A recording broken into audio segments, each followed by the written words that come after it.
So the first one is actually dissect the asset of business.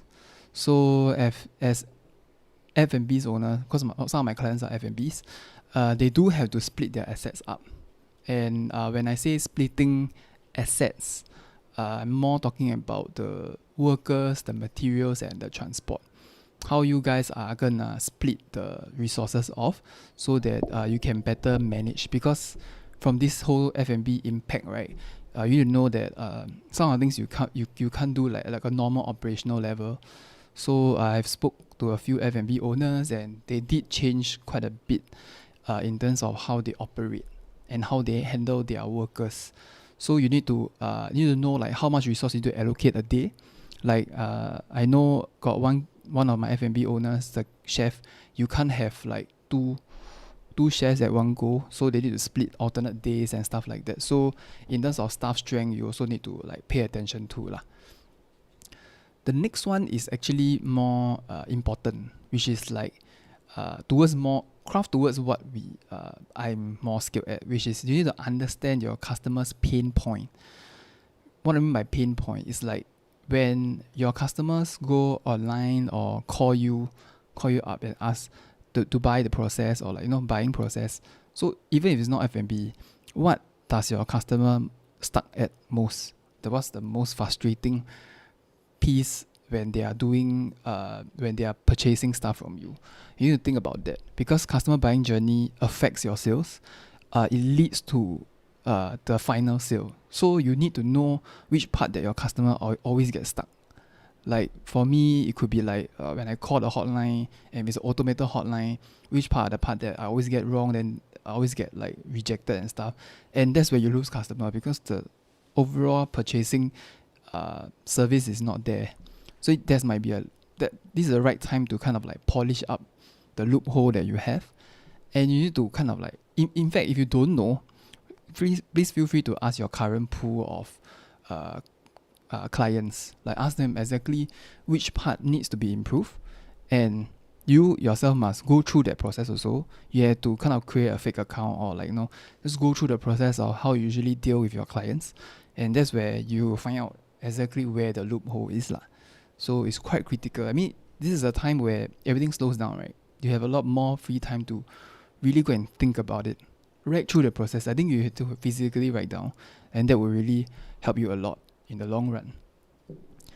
And of course, my favorite, market and digitalize. In your market, any market, in fact, in any industry, you need to know how to market and digitalize your product. Some of the cafes and pubs and more high-tech F&Bs still manage to stay afloat because they have very good social presence. But there are a lot of like old school shops and F&Bs. They have totally almost no sale, and they can't stay afloat because of the rent paying for the next few months. So be able to market and digitalize is one of the key reasons lah. I actually write down on Trello, this app. So this app helped a lot in terms of my thinking process. Let me see. So you need to okay, I want to share this particular handy group. I'm not sure those F&B. I'll share screen again. Just give me a minute.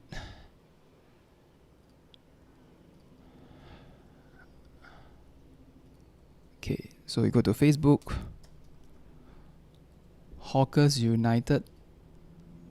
This group has been growing very, very immensely. So I believe those F&Bs, if you don't know that this thing exists, please feel free to join this group. It's free. There's no commitment or anything. Basically, is to allow yourself to digitalize, to engage with the community. There are a lot of businesses inside that you can plug yourself into, and of course, publicize yourself lah. And because since you are in your own Facebook, right, you should create your own Facebook page. That's the next thing. Like once you engage yourself, it will be better for you to create a page that can answer people's question on behalf, so you can also build brand and also help people along the way. So you must really go and take an effort to create this social presence lah. It's not like just type it out and stuff, but you really need to create a page. So for video marketing, the academy, right? I also create my own group page, so we can kind of like aim at the right people that are really interested or really wants to grow and learn. And for F&B, it's like will be interested in the cuisine that you are serving, or the style and the vibe that you guys are selling. It's not branding is not just about your food, but it's also about your online personality. So your shop personality, how you're gonna show it online is very, very important. Next is to I got one more recommendation is to try out some quick solution is try to give some giveaway or discount. Though it might not earn as much, but it's definitely something that is you can do it immediately. Like you can straight away rectify it and like get people to be interested. So you kind of create this lead magnet thing that can help you better get new leads. We are not talking about like the current group of people, but we are talking about like new market share, because now digitalized you can literally sell to the whole Singapore, but you also have to balance between whether you can deliver your food across Singapore or not. But that one will be the fifth point about third party or having you yourself having this delivery service. That one is more logistical thing, but that one I will share later. Then of course you have to use this time, right? Establish your content marketing goals. Why I say content marketing goals is more of like a long-term thing. We are playing a few short-term goals, but we are still trying to aim long-term, because no one playing short-term game in social media doesn't really help much unless you're lead generation. Then it could work. But if you are playing a social media game, please look at least 1 year ahead, and of course some close content lah. You have to set yourself whether you are raising awareness. Are you gonna increase the word of mouth? Word of mouth is one of the strongest referral thing that you can ever get lah. So if your customers are recommending for you, it's basically free marketing for yourself. And of course, are you trying to improve revenue per tab? Means revenue per sale. Increase everybody's purchase amount per customer. If you are doing that, then you should actually do like a package kind of thing. If you package it, like how people will tend to buy more. So maybe you buy 2, you get 1 free, that kind of thing. So you kind of motivate your customers to do something like that. So you can still increase like immediate sale rather than creating new things where we are trying to find quick solutions for this kind of short-term goals. Or you should focus on Patreon loyalty or lifetime value.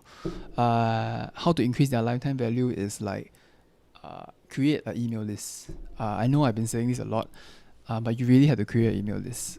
For F&B, still not that bad. If they are doing delivery and stuff, you can ask them for their email or the quick number to register, or you can create some lead magnet, vouchers exchange for email list, or vouchers exchange for phone number, and that's where you can create some awareness for yourself.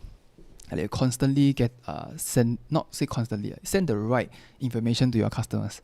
Don't send spam messages to them. It doesn't work. You have to be genuine, have to be real. So I'm just saying like the first part, you have to get the email list or at least get some sort of contact information that we need so that we can send the appropriate information to your customers. Okay, that is about the digital and market type. Hey, hi, Maria Lima. Welcome to today's podcast. I assume you're in your areas will be quite late. By the way, shout out to Maria Lima for sharing on her channel, Lima Marketing. She connected with me through online because I was sharing this to the community, and she find that it's a bit helpful for her people in Mexico and Canada. So if you are watching in overseas, please do give me a thumbs up. We are still trying to hit the like goal of 10, and this is the like goal. So once we hit 10, then we will have this thing out of the box story that I really, really want to share to you guys. So let me just prepare for the next point. The next point is create email lists. Yes, create email lists. So the fourth point is also one of the most important one. As you know, data now is king, and you don't need to know that you need all this information from your clients. Every email counts, every contact counts, because even data like birthday. I think F&Bs, right? Something that is very important is birthdays. So if you be able to remember them, you can customize your message to people that really gonna be their birthday month or something. Send them like a reminder, like a personalized message. If your group is small, your email is small, you can do that. But of course, if you reach like the hundreds, then you might not be able to engage every single one of them. Just saying that this might be one of the tools that you can have a personal touch. This is something that is not scalable. You can't automate this. If you're gonna automate this, then you might lose that kind of genuine kind of approach. So have to be very careful when you are doing this kind of automated process. You shouldn't rely too much on it, so that you can be genuine to your consumers lah. So how to prepare an email list, which you can do is go to MailChimp. It's very easy to help yourself with having this MailChimp app. Previously I have shared, you can just type in MailChimp, can really help you in terms of like storing all your information. Of course, the free one you can put like 1,000. If you have more than that, you might have to pay for subscriber service. That's one way. If you have missed the previous episode about creating email lists, please feel free to go to the previous or the last episode of the live stream. Is in my YouTube channel. And talk about YouTube channel, please like and subscribe. It really helps to reach this to the right target audience and help to improve the algorithm for the extra reach lah. So I can see like we have about 13 viewers. So really is in fact better than the previous one. So then again, I see 13. Please feel free to go and like this. It really helps me a lot. So the next one will be the third party delivery or self-delivery.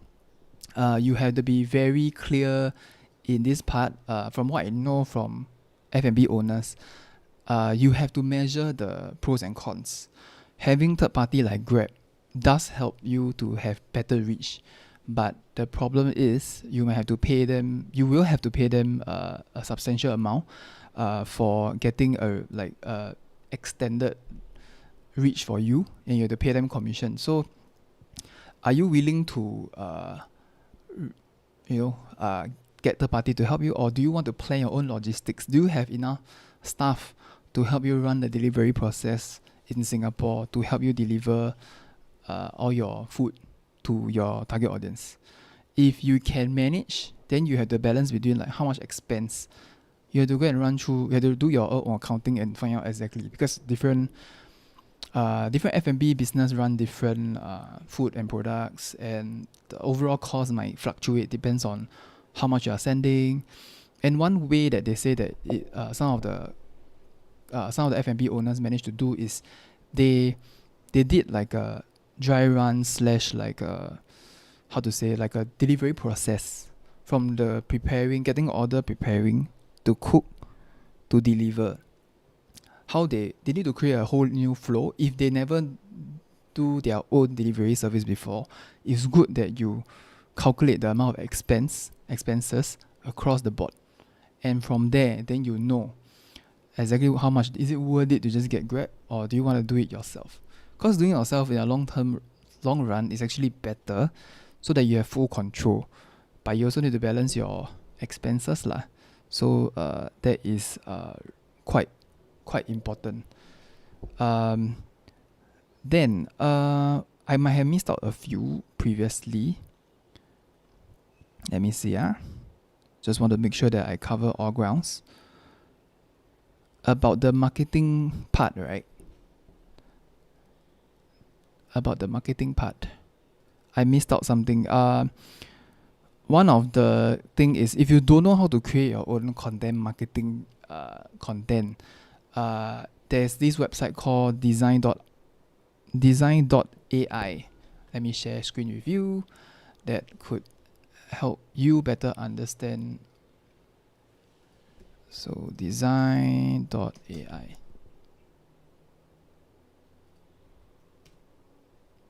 Oops.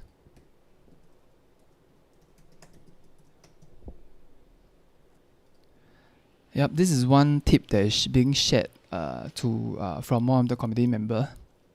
I didn't sign up, but they really help you create from logo maker to video maker. So if you can do this, then you don't really need me to help you in terms of like physical filming. But of course, it can't replace the real video lah. But it can help you kickstart. So let me just try to see. See, they have amazing video maker.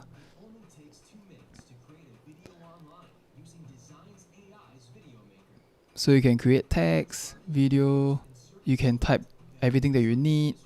I think it's very handy for people that really don't know how to use create video. So you can create with a lot of content. So it's literally a platform ready to serve you. So you have no excuse to not do video marketing because the answer is literally giving to you. I'm giving you the answer. So again, design.ai. I'll copy and paste it on the comments below, so you won't miss it. So do try out. Do let me know what's the user experience. I would love to send this to more people if this one really helps a lot. Because what I harvest is all the community that really wants to help.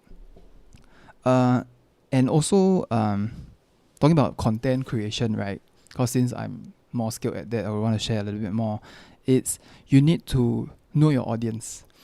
Why I say so is because if you know your audience better, it helps a lot to craft the right message to a target audience. So you need to tell yourself what is your group of people. Oh, by the way, before we hit the like goal. Wow. So really thank you that we managed to hit 10 today before halfway mark. So that is really good. Okay, back to the marketing and digitalized part. So you need to know your target audience. You need to set yourself what we call it social pillars. Social pillars is like, what are your 3 to 5 ideal clients? Are they in their 30s? Are they female? Are they office ladies? Are they a family? Are they youngsters like in the early 20s? You need to know who you are selling. If you are selling to everyone, you are selling to no one. I believe I said that before.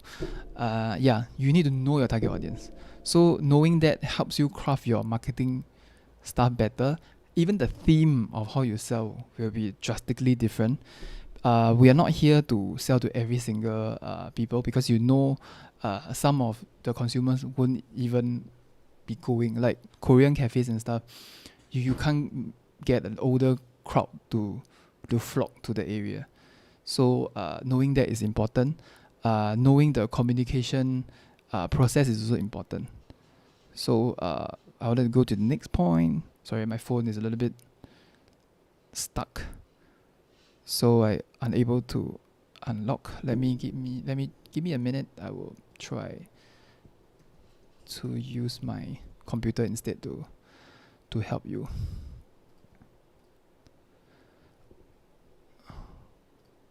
Okay, so once you know your audience, you can actually do a marketing calendar. That's what I do with almost all my clients. They want to do social media and digital marketing kind of thing. You need to create your own calendar in an Excel sheet. It doesn't have to be complicated.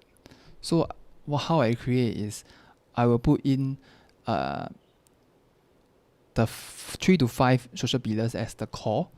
Then once you did that, you place them onto depends on how many times you want to post a week. Then based on the week, you can slot them maybe Tuesday, Thursday and Saturday. You will slot your content based on the social pillars that you set. So social pillars is basically like your setting your target market, your customer profile.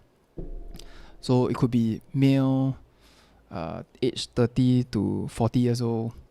Then you can what's their behavior, what's their purchase, where they always purchase, where do they hang out? Is it Facebook? Is it Instagram? You need to know so that you can post it at the right platform. craft the right message. Yeah, and that will bring your value up in terms of don't randomly take photo and post, because you still have the caption. Yeah, you still have the caption part that you want to connect with your audience. Fully utilize the platform. So if it's IG, there's IG stories, IG normal posts, IGTV. We do know what are these characteristics. Why are you using particular characteristics? The duration of a video. Why is it most ideal to post Instagram 1 minute and below? And why Facebook can have 3 minutes? This has been like a lot of like the facts, the marketing facts that you want people to know, which is very, very important. You need to know all this so that you can post, you can optimize your, that's the right word, optimize your video that could really help your business. Yeah. So the next one, shareability, valuable content, and also emotional content. These are like, if you really don't know what's your personal profile, aim for these 3. If you can hit 2 out of 3, right, that's considered really good, because it's really very hard to hit 3 of these content, or 3 types in one content. Reason being is because to hit emotional factor, emotional is not just happy. It could be happy, it could be sad, it could be anger. So sometimes you want to do emotional, it could be controversial. You have to stand up for something that you believe in. I personally feel like if you are building a personal brand, stand out on something that you really believe in. So when you are speaking to your audience, it's much more convincing than you trying to morph yourself into things that you're not standing for. And if you are passionate about it, your viewers like that can literally see your effort and definitely can sense your branding. So you need to know your emotional content. So for example, I'm just giving you an example, F&Bs, they are like Mother's Day, that's more emotional, talking about how our mothers help us in growing us and taking care of us. And because of that, we can, if every consumer bring their mom, then there will be like 50% off, that kind of thing. You tap on the emotional factor to craft your message, then you can have a better result. The next one is shareability. Is it worth sharing? When people watch your content, is it like, so what? You need to know, you have to try to craft a message that is shareable. So sharing some facts that could be helpful is important. So if they feel like, hey, this is something that is relatable to your viewers, then of course they want to share. Sharing is a process where it's natural for people. It's a natural process. So if you can drive that kind of emotion, that will definitely increase the shareability. So you will see but where's the best platform, right? It's actually Facebook. Because Facebook, the share button is literally right beside any content. It makes it so easy for them to share. So sometimes you have to, in the video or like whatever post or caption, you have to tell your audience what to do. You can't just like expect people to share, but it will be better if you can tell them to share. If you tell them, sometimes you ask, you may receive, not will receive. So you need to know, you have to craft your message to also tell them to do something if you need them to do something. Like for me in this channel, I would really appreciate if you can like and subscribe for this particular channel, and I will say why. Like it will really help him in the algorithm, and you are contributing, and all these likes really show that you guys are engaged. I wouldn't want to be like a one-way street, but I really love you guys to chip in terms of comment. Do ask away, do just ask about video marketing questions, how you guys want to craft the question. See, these are all call to actions that is helpful. But if I don't mention, then how could people know that what I want? Like they are not mind readers. So definitely you can't portray that unless you really show what you want.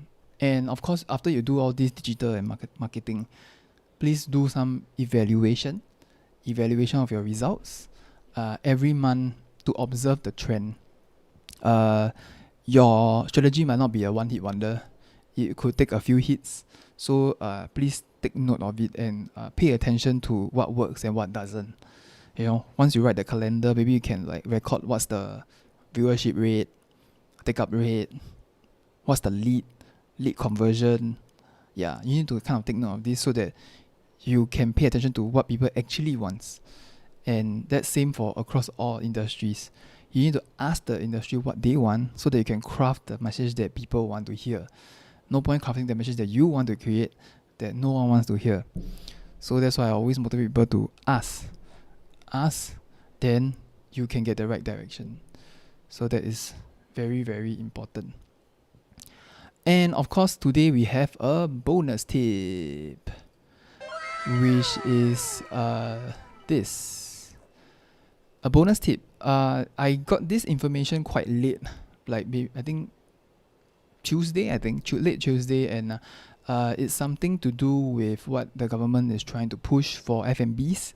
If you are F&B owner, if you are not sure what I'm talking about, let me share the screen with you. It's actually this. I created a link just in case I forget. It's actually this F&B digital marketing training accelerator program. Is something that could help you who do digitalize. If all the things that I've said, right, and you're not very sure or not very confident in doing, this is one way it's likely to really help you to do. So the government actually paying 90% of the grant to all F&Bs registered ACRA owner. I repeat, registered ACRA owner. You must state it as you are F&B under the F&B license. Then you are allowed to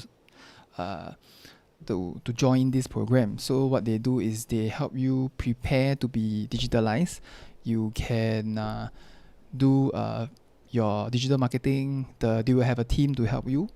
You just need to pay a small sum, the 10%, then you can accelerate your digital marketing plan. They will help you do like a month. They'll throw like add money for you to do your marketing, so you don't need to worry that you don't know how to do. They'll even create a content for you for that month. Then you can use that as a marketing resource. And if you finish, you can actually do a completion bonus, which they actually pay you for that. So it's quite a good initiative from our government. So do take note of this. I will share this particular link for you guys. So if you guys are interested, please contact in the WhatsApp which is here.